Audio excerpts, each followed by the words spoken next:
As we start this general overview, I'd like you to get an appreciation for how this software has developed and give you a quick look into the background of the software so that you can see how it functions. We're in this section of leads. The first thing we see in the area of leads is this big blue box, and this is an explanation that a coach could actually read to a client as they're doing an assessment. And the idea is that we want the client to think how important this area of leads is, and perhaps maybe that they're doing some things wrong and there is opportunity for breakthrough. Now, if the coach isn't quite sure what to say, they can also have some notes here that will pop up that will help them explain the script or the explanation in the beginning. And then we go down, we start into some questions, and we have I put blue boxes for open-ended questions and yellow boxes for yes/no questions. So we might start with the question, tell me about your lead generation process. And I thought, well, we need a place to put notes. So I have these note boxes. And then I'm going to ask a question, do you now or have you in the past used any of the following for generating leads? And we give some examples like print advertising or radio or TV, email, SEO, etc. Now, if a client says no, I'm going to go in this direction. If they say yes, I'm going to go in this direction. There's different questions. So remember, the first question there is, do you now or have you in the past used any of the following for generating leads? And let's say no, it's like, well, why not? Natural next question, right? So you can take some notes on that. And if it's appropriate, you'd ask, what would be the impact on your marketing if you could successfully employ 2 to 3 of these simultaneously? And they'll say, man, if I did that, I'd grow 10 or 20%. So at this point we say, let's stay really conservative. They will conservatively, easily 5%. I'd put that 5% in that box there. Now, if they'd said yes to that original question, then I'll say, well, which ones have you used? And which ones were successful? See, I'm just getting some open-ended questions to explore the situation. And then, are you still using them? Well, if they say no, we're going to go down and say, well, why not? What would be the impact if you did? But if they say, yeah, I'm still using them, well, does your marketing target the hot button issues of your prospects? And there will be another note that explains what hot buttons are and why they're important and some examples. Well, again, if they say no, we go one direction, and if they say yes, we go another. What we're trying to do is everything comes down to a point of financial impact. And you can see that this spreadsheet goes on, is quite vast, and has so many areas of impact that we might find opportunity to find a breakthrough in the area of leads. So let's take this into the software itself. One of the first things I'll need to do is ask some foundational questions. So I'm going to click on that foundations, and I'll need to ask financial before anything else. I'm only looking for 3 answers here. What is the company's current annual revenue? I'll add $1 million. And there's always a little note box that helps with explanation if there's any question whatsoever. So then I click next. What's the company's current gross profit margin as a percent? We might say it's 80%. And what's the company's current net profit margin? Again, there's note boxes to explain. And we'll say it's 30%. We click next. It says return to the overview section, which is this top button there. Now we see this tab has been 100% updated. And if we scroll down, we'll see that the current revenue there is $1 million with a net profit margin of 30%. So net profits are $300,000. But the gross profit margin is 80%. Now, if I can make an impact or find an impact in profits, let's say we add an extra $100,000 to a business, we can measure the impact by gross profit margin, because they probably don't have to add more staff or pay more insurance or more rent or utilities, but they do have to fulfill on the product. So the impact is always measured by a gross profit margin. So We finish that. We might want to do a brief valuation of the company, and we'll need these for the charts. So we'll go back to Foundations. I'm going to click Valuation. There's just 10 questions. And as I say in this note to a coach, these 10 questions is a sales tool. It's not meant to provide a formal valuation of a business. It's important you tell the client that. So this is something that's indicative of the possibilities of their growth. So thank you very much. We've read that to the client. Over the past 3 years, has your revenue been steady or growing or declining? Well, if I think it's steady, I'll just put in 100, which means 100%. I don't need to add the percent sign, but I just put in 100. You know, if it's growing at 10% a year, I might say it's 110%. Obviously, if it's growing, it's worth more. Next question. Is your industry in a steady state, or is it in a general growth or general decline? Now, I might say it's a steady state, so it's 100. If you were to sell all your inventory and assets, what do you think you'd get for them? Well, let me just put 250,000.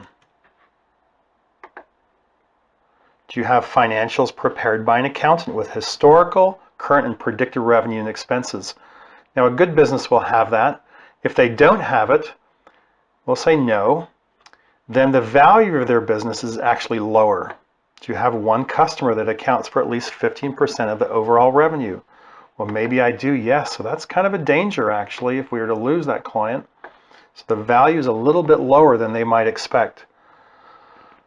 Are a large extent of all your systems, processes, policies, and procedures in place? Well, actually, no, I'm not very good at that. Are your marketing and sales processes documented so that sales are predictable? Generally, they'll say no. Is your business model scalable? A little note to explain it. Say yes. Is a large percentage of your business recurring revenue? Yes. What's your business been valued at? And I'll just throw a number in there. For example, $1 million. We say next.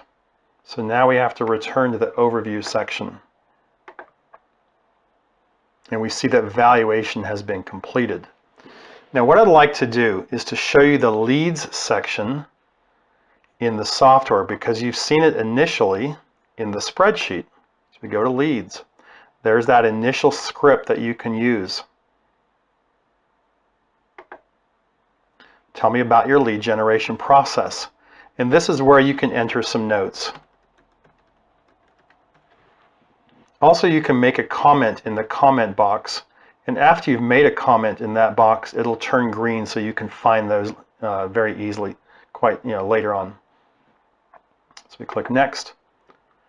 Do you now or have you in the past used any of the following? And we said we could go no, and it's, the next question would be why not?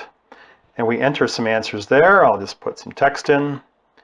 And what would be the impact on your marketing if you could successfully employ 2 to 3 of these simultaneously? And we agreed that a 10% might be a conservative amount. So we put the number 10 in there. Now you come to some other scripts that you'll have to use, or you set up the next section of leads. So you can read that and push skip. Does your marketing currently include all 3 of these components that you've just read about? Well, maybe not. What would be the additional impact if you successfully included those 3 components? Well, maybe that's another 5%. Well, now that we've reviewed the foundation for getting leads, it's necessary to capture your prospects' information. Okay.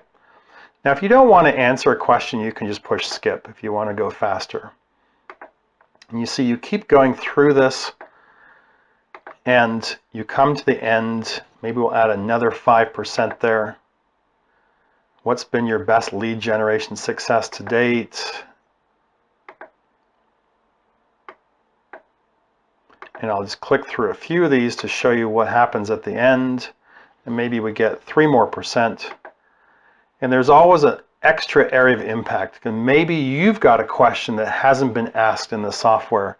You could make a comment in the comment box and add another percentage there. And I'll just put 2% more. So now we return to the overview section. We see that leads, we have a cumulative 27.41%. Now, you'll see that the total profit impact is $216,000. Well, if you go down the page, this is the impact summary. We had a current revenue of $1 million, a net profit margin of 30%, so the net profit was $300,000. We had a 27.41% impact. So expected increase in revenue was about $270,000. A gross profit margin of 80%, so the increase in profits was actually $216,000. And that's a 72% increase over the original $300,000. We also want to show the 5-year profit impact, because I can tell a client, look, if we can cement these great changes in with policies and procedures, you should see that impact last over 5 years. So that $216,000 actually becomes $1.080 million. Of course, you could go and hunt for impact in all the other areas. We have cut costs, there's 12 areas there. We have more profits, there's 3. More transactions, there's 5 more. Salesforce, there's 12 different ways to grow a business. More conversions, there's 4 more. And leads, we have 7 areas there. So you can see there's a lot of area for you to find impact and do a full assessment on a company. But we'll just stick for one right now. We've found a very significant impact of 27%. So we go to charts. The first thing I do is I want to put in my consulting fee. This is on an annual basis. So I might charge $2,000 a month or $24,000 a year, and I can update my charts. Now, the first chart you come to, this is your original business value in red, and this is your revenue. And you can see that the business value has gone from $823,000 to $1.47 million. The revenue has gone from 1 to 1.27 million. Again, I'll tell the client that the impact on business value is just indicative of the impact that's possible for your business. This is not something you take to the bank, but it's just a good indication of if we're on the right track to work together. This is a nice one. We have your profit, your valuation, and your revenue. This is your profit plus business value, 1.1 million, total to 1.987, almost $2 million. That's a huge impact on their business. Here's your ROI comparison. Current profit plus business value, this is your potential, and this little blue line here is your $24,000 annual coaching fee. When clients see that, it's almost a no-brainer for them to say, this is so insignificant, let's just get started, because they really want the impact. Here's another one. Profit, valuation, revenue, and again, that little blue line is your coaching cost. This is if you just compare current profits alone, without the business valuation added, to the 1-year potential, and here's your coaching cost. Now what you can do here, if you think this is really too small, maybe you want to increase your fee. So all you have to do is go back up, and maybe you're going to raise it to $3,000 a month. Then you update the chart, come back down, and you can see it's still so small that it should be an easy decision for that business owner to hire you. Now you can also give a guarantee, and it's set at a default of 200% ROI, but maybe you want to start at 100% ROI guarantee if you feel confident, and you say, look, Mr. Business Owner, in the next year, my coaching fees will be $36,000. But as long as you implement the level that we mutually agree upon, I'm only too happy to guarantee that you'll make at least that $36,000 back in additional profit. That's a great way to help close the sale. So you might raise that to 200 or 300% if you're feeling confident, and these charts just update automatically there. So once you're finished charts, you can always click back out of charts, and you can also view a report. So whatever area that you found impact in will come straight into the report, and you have perhaps the business owner's name and their company is updated automatically. We just found one area of leads. So now in the report, we have the general concept. In your current actions, you have to update this yourself from whatever the conversation you had with the client. And then the implementation keys, these are boilerplate, and so you might want to update these with what suits your client. But in the report then, it also shows a little graph under each section and what the impact is for that one section. Now this report, we only did one area, so after that, we find there's a conclusion with some numbers updated automatically. If you like, you can download this as a doc file and then make changes in the doc file.